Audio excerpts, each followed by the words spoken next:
झाला आणि आम्ही मुलींना नंतर विचारलं की गुब्बारा बघून तुम्हाला काय वाटलं, तर त्या म्हणाल्या की लहानपण आठवलं. सगळ्या लहानच आहेत, 30च्या पुढचं कोणीच नाहीये त्याच्यातलं. आणि त्यांनी इतकं अनुभव घेतले. पहिल्यांदा फसवल्यापासून अनेक हातांमधनं त्या गेल्या आहेत आणि तिथे पोहोचेपर्यंत जे काही घडलंय त्याच्याकरता आपण विचारच नाही करू शकत आहे. तर सगळ्या दिदींच्यामुळे आणि आपण त्यांच्यामुळेच असं साध्य झालं की आपण त्यांच्यापर्यंत पोहोचू शकलो आणि ठाकूर मा स्वामीजी त्यांच्यापर्यंत येऊ शकलो. तिथे स्वामीजी सांगणं, तिथे मा आणि ठाकूर सांगणं एवढंच झालं. त्या मुस्लिम आहेत तरी बांगलादेशातले आहेत, 10% बंगालमध्ये आहेत, त्या सगळ्यांना मा स्वामीजी ठाकूर माहिती आहे. त्यामुळे त्या रिसेप्टिव्ह आहेत ऐकायला आणि त्या छान रचना म्हणतात आणि त्या इतक्या म्हणजे आता हे झालेत की कधी आपण जातोय, कधी खेळतो त्यांच्याबरोबर आणि सगळ्यांना घरी जायचंय आणि पुन्हा आयुष्य सुरू करायचंय. त्यामुळे सगळ्यांनी त्यांच्याकरता प्रार्थना करू मनातनं आणि send a good thought for them. आणि जर त्या कधी इथे आल्या तर आपण त्यांच्याकरता आणखी पण काही घेऊ शकतो. तर हे छान छान वेगळे वेगळे अनुभव या सगळ्यामधनं नागपूरला मी पोहोचले आता तर 140-45 झालेले. माझ्या सांदीपनी शाळेने एक लेक्चर ठरवलेलं पण 2 झाले तिकडे आणि 150 काही नागपूरला होत नव्हती. मेन म्हणजे अकोल्याला 100 होणार होतं माझ्यांच्या घरी आणि मठामध्ये, पण एका ठिकाणचं लेक्चर कोणी आलं नाही म्हणून झालं नाही. ते जिराफ यांनी अरेंज केलेलं. खूप पाऊस झाला अकोल्याला ज्या दिवशी लेक्चर झालं आणि दुसऱ्या दिवशी शिबिर होतं. खेड्यातनं मुली येऊ शकले नाही. तर 100 पुन्हा नागपूरलाच झालं आणि ते फॅकल्टी करता जे झालं तर अमरप्रणा माताजींना मी म्हटलं माताजी शक्य नाहीये 150 होणं. आणि सचिनप्रणा माताजी पण तिकडे आल्या होत्या. शिबिर होतं 23, 24, 25ला. तर माताजी म्हणाले असं कसं शक्य होणार नाहीये, तुझं इथेच व्हायला हवं, नागपूरच व्हायला हवं. तर मी म्हटलं असं कसं आपण म्हणू शकतो ना, तर पण स्वामीजींना सोडून द्या. म्हणाले नाही नाही स्वामीजींचीच इच्छा आहे.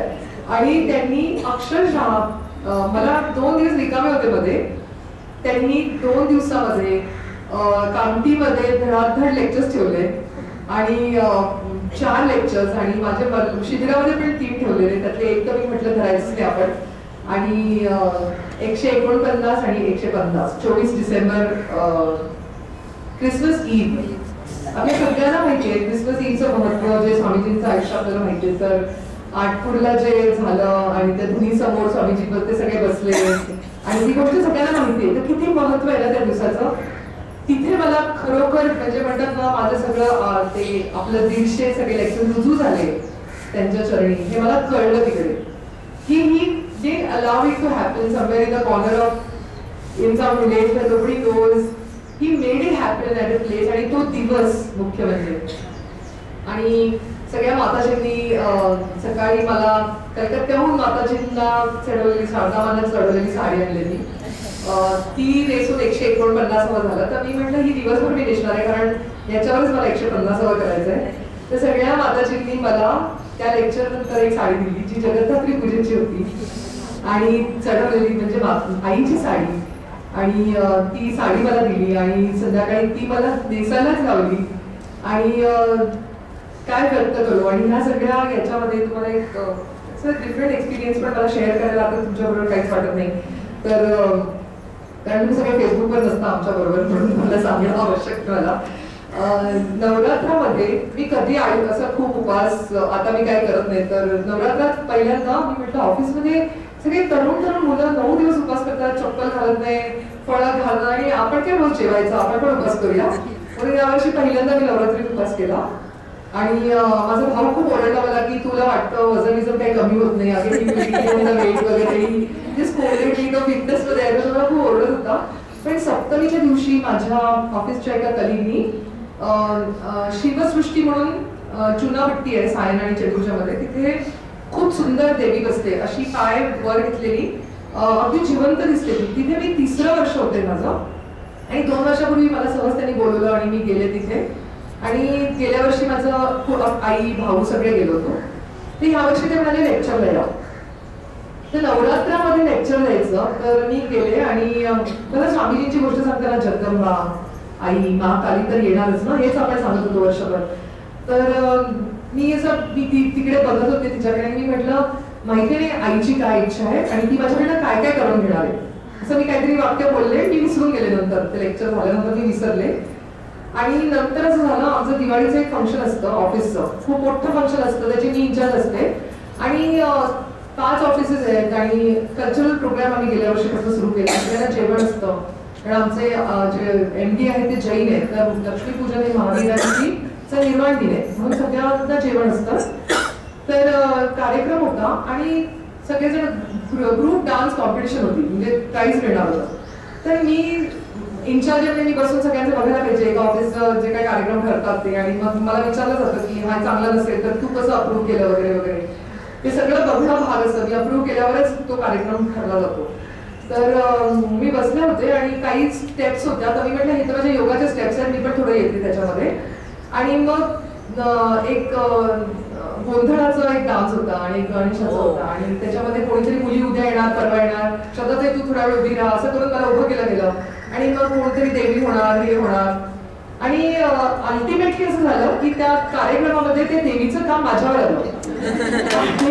मला मी म्हटलं मी आणि डान्सचा काही संबंध नाही. कॉलेजनंतर कधी स्टेजवर आणि विवेकानंद केंद्रात लक्षात काम केल्यानंतर you have so many inhibitions. You always think that I am somebody, I am a Kendra worker और मी हे आहे.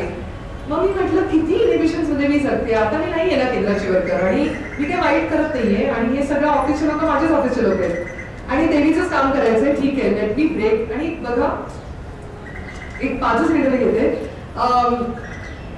चौकटी फार आहेत ना, त्या चौकटीमध्येच आपण नेहमी तू मला सगळे विचार तू केंद्राला रिप्रेझेंट करते, कोणाला करते. मी शारदा मठात आली आहे कारण मी माझं इंडिव्हिज्युअल काही आता अस्तित्वच नाही. म्हणजे मी पुण्याच्या शारदा मठात पुढे लेक्चर्स करते.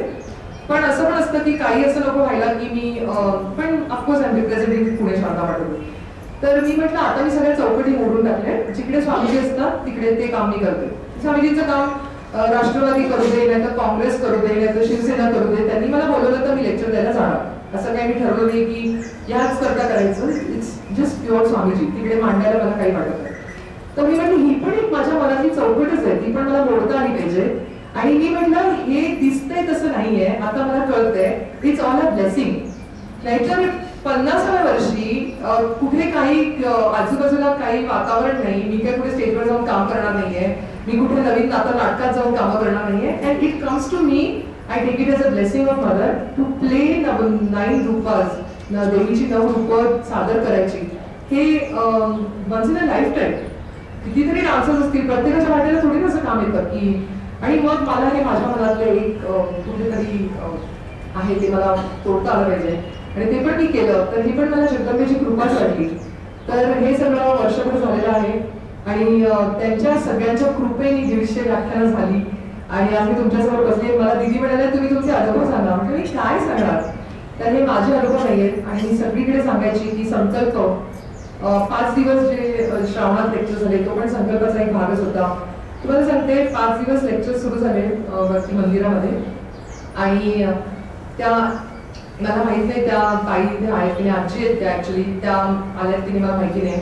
त्या रोज मला जाईचा गजरा आणून द्यायच्या संध्याकाळी आणि मी त्यांना विचारलं की मला खूप रडून आलं की मला गजरा मिळतोय आणि ती फुलं. मी म्हटलं तरी 2 दिवस मी तो ठेवायचे गजरा आणि तो वास इतका सुंदर त्याचा.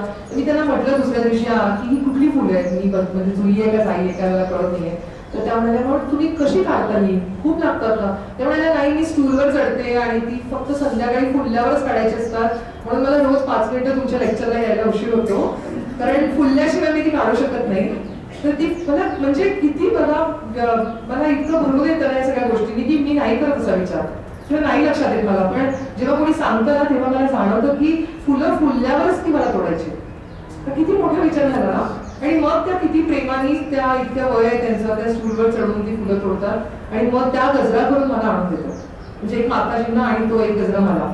तर ते प्रेम मी कुठून परत करणार आहे, मी कुठल्या जन्मी परत करू शकत नाही. त्या गजऱ्याचं प्रेम त्या रूपाने आलेलं तुम्ही मला दिलेलं किंवा या सगळ्या 150 लेक्चर्स मध्ये मला मिळालेलं. It just can't happen.